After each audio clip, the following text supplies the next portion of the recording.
watching the World Report on NewsX World. We, of course, are covering the ongoing conflict in the Middle East. We have updates coming on a nearly hour basis. Let's start with our first update of the hour. Iran's top security chief, Ali Larijani, says Tehran will not negotiate with the United States amid the ongoing crisis, asserting that direct talks are off the table at this stage.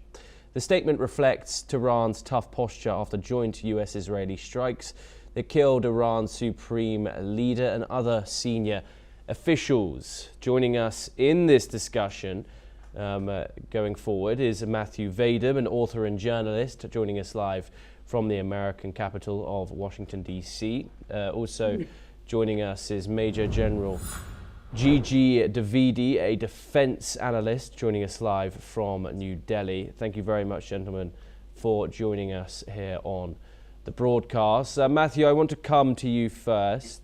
Donald Trump yesterday said Iran was open to diplomacy. What do you make of this development? The Iranians now saying that talking channels are closed until this violence de-escalates, particularly after the killing of the supreme leader within the last 24 hours.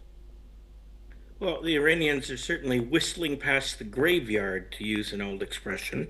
They are facing potential annihilation at the hands of the United States and Israel.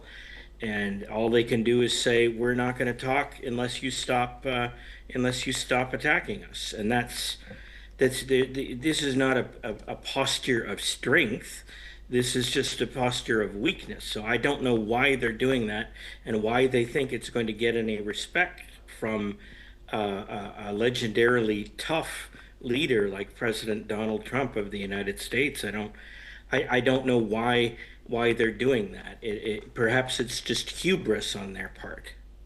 Matthew, in terms of diplomacy, we of course saw Israel and the United States commence this war literally a day after the third round of nuclear talks had occurred. The Omani foreign minister came out today, who mediated said talks, said that the Iranians offered America an even better deal than Obama got in 2015, yet the Americans and the Israelis commenced this war anyway. Given that fact, why would Iran say yes to diplomacy after America and Israel have started these hostilities? Because it has no choice. It, as I just said, is staring into the abyss, and it is looking for a way out. If they reached a deal that was better than the one that they had with President Obama, that still isn't saying very much, because the Iranian government are like many dictatorships, they are pathological liars and they can't be trusted. And there's no reason to believe that they would have adhered to this new potential deal more closely than they did to the deal that they reached with President Obama.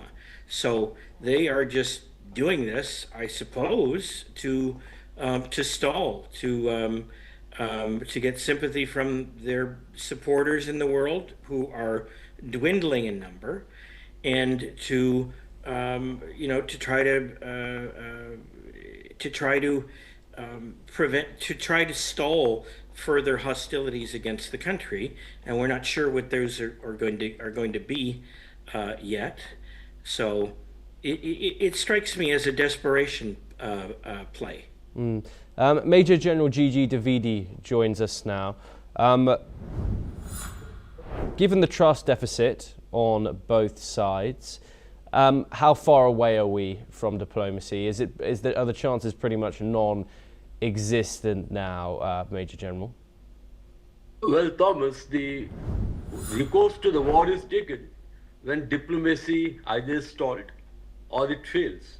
So therefore, then you pursue your national interest as they say that war is the pursuance of a political objective through other means. So in this case, obviously, the negotiations did not fructify or did not actually reach an agreement. And of course, the trust deficit is always there between Iran and America. But the point I'm trying to make is that war is a second option. First option is always the negotiations. And when negotiations don't fructify, then of course war is undertaken. Here I want to make a distinct difference, because there is a dichotomy whether it was a preventive war or whether it was a preemptive war. Certainly it was not preemptive, because I don't think that America was facing any serious immediate threat from Iran. But it's more preventive, because in the long run it was envisaged that Iran would acquire the capability to manufacture the nuclear devices and also the missile capability with longer ranges, and that could actually jeopardize the American security. So this was a more of a preventive war. And the third point, what Matthew was trying to articulate, you see, in the war, you don't go down with the first punch. Both sides, they fight it out. I think Iranians at this time, they feel they still have the potential to fight for some time. Yes, only once it becomes imminent, the defeat is staring at them, then they would possibly come to negotiation table. And that's why I think President Trump has taken this preventive action to bring the Iranians back on the negotiation table on the American terms. Thomas. Okay. Do stay with us, gentlemen. We have further updates coming out of the region. This time we head